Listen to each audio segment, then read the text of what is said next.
In 2016, one of the richest men on earth opened a video call. On the screen was the Defense Minister of France. Tired face, serious voice. Behind him, the flag, the presidential portrait, the whole weight of a government. He said French journalists were being held hostage, that France doesn't officially pay ransoms, that he needed help, quietly. Within weeks, that man wired 20 million euros. But the minister wasn't the minister. The office wasn't an office. And the face was a silicone mask worn by a man in a rented flat. This is the story of the greatest impersonation con in modern European history. Stay with me, because the way it collapsed is stranger than the crime. He came out of Belleville, working class northeast Paris. No money, no degrees, no connections. What he had was a telephone and a very specific understanding of how people obey. Mid-2000s, he starts calling accountants at large corporations, presenting himself as their chief executive. Sometimes as an officer of French intelligence, the story was always the same: a secret operation, nothing on paper. And here's the mechanism. He wasn't selling greed, he was selling the feeling of being chosen. Millions left those companies. Nobody asked a single question. By the time investigators moved, he was already gone. A French court convicted him in absentia, 7 years. He was living abroad, untouchable. Most men would disappear. He started planning something much bigger. This time, he wouldn't impersonate a chief executive. He'd impersonate a state. He picked the French defense minister, and the choice itself was the genius part. That minister was famous inside France. Outside it, almost nobody knew what he looked like. Hello? Pick someone too famous, you found this, the mask dies in a second. Pick a nobody, no one.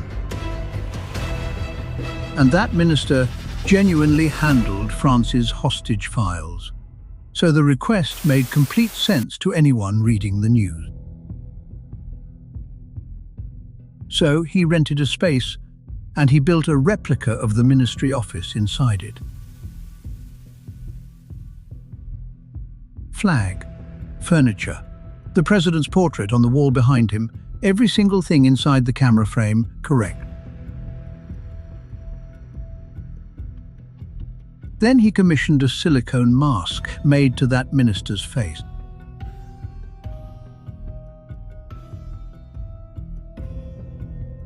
But the mask wasn't the trick.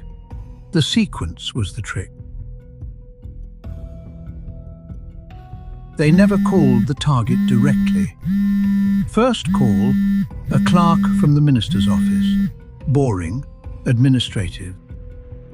Second call, then the minister himself would like to speak with you. But this is extremely sensitive. By the time the video call opens, the target already believes. The mask doesn't have to fool you, it only has to confirm you. And the story sealed itself. Secret operation. Tell anyone the hostage dies. Every instinct to verify, the story closes it. They approached more than 150 targets. A king, presidents, archbishops, the head of UNESCO. Attempts in over 50 countries. The overwhelming majority saw through it. 3 did not. A spiritual leader with millions of followers sent 20 million euros across 5 transfers. 3 were frozen. Over 7 million vanished. A Turkish industrialist wired roughly 47 million for a ransom that did not exist. And then the detail that ends everything. One target was an African head of state. Some targets caught it on small details. One noticed the fake minister used the formal word for you, and the real one was his friend.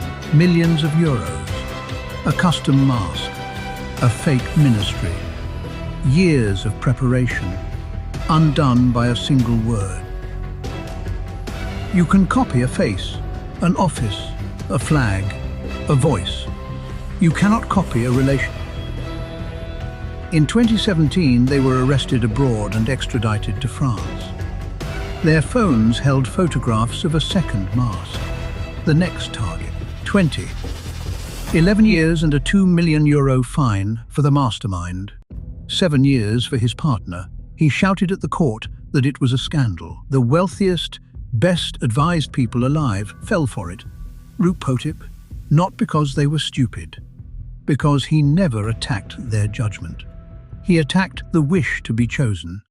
Every great con runs on that. Not, give me your money, but your